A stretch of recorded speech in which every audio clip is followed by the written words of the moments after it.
I was just looking at that there. The 10 minutes either side of half time really was the one of the game for you.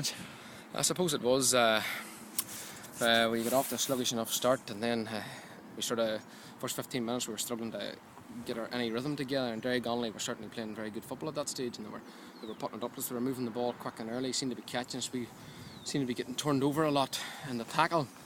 We didn't seem to be able to create any slick movement up front. But then as the half wore on, the last 10 minutes, we sort of upped it a bit to regain composure, and we tagged on a couple of points, which sort of left us in at the half a point up, knowing that we hadn't even played well. And then I suppose the 10 minutes after half time was really when we kicked in. We hit 3 unanswered points, and then we got a goal after that, and I suppose that made the difference. You know? You got 5 points. You got 5 points in the trot day. 5 points in the trot day yourself. There, 3 before the break and 2 after. Like that was pretty much the one in the game, wasn't it? Well, I suppose the free kicks. You know, it's when you get a free. In fairness, a lot of them were fairly scoreable. So that's the job I have to take, and I suppose those points were critical at that stage. But we won those frees. We sort of were hard fought, and boys were maybe in scoreable position. So it's more the boys that win the frees rather than me that hits them over. You know. A very strong defensive performance as well too. I think that they scored 1-6. The goal was scored when the game was more or less over.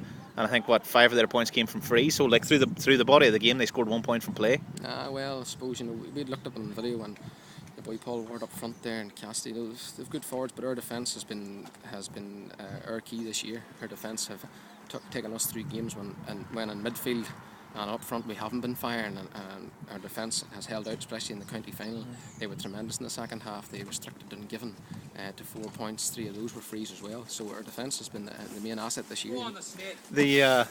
You seem to have been gathering momentum now as the year's gone on. Like not just obviously through the championship, you won the championship final, and then you won your 2 league games since then against Slackneil and Ballinderry, and now Slackneil and Balahi, and now this match.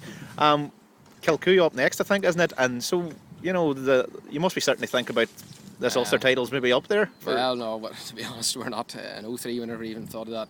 We just said, like John, Brennan, and Marty, who's in with us, Michael Cannon, just said, look, one game at a time. That's the way we treated the Derry Championship. We treated every opponent we had with utmost respect and prepared for them as best we could. We did the exact same thing for Derrygonnelly, and we're going to do the exact same for Kilcoo. But listen, that performance today, and it's not just me saying it, that performance today will not beat Kilcoo. Kilcoo have been knocking the door and down for years. They should have had 2 or 3 county titles, but now they'd say in a couple of cases they were robbed. This year they probably beat Mayorbridge in a game that they didn't look like winning, and they'll feel that was just reward. They're very similar to ourselves in 03. 72-year gap since they won it. It was 67 years since we won it. They're going to be throwing absolutely everything at this campaign, and a team that beats St Eunan's at the Kenny, who probably have most, other than St Gauls and Crossmaglen, probably the most experience in Ulster club. We know that we're going to have to lift it. From your own perspective, this was going to be your last season. You probably thought you might have had the boots hung up at this stage. So certainly you'll be looking, maybe 2 or 3 more games rather than just the 1 more. Well, as I say, there's only 1 more. We'll just be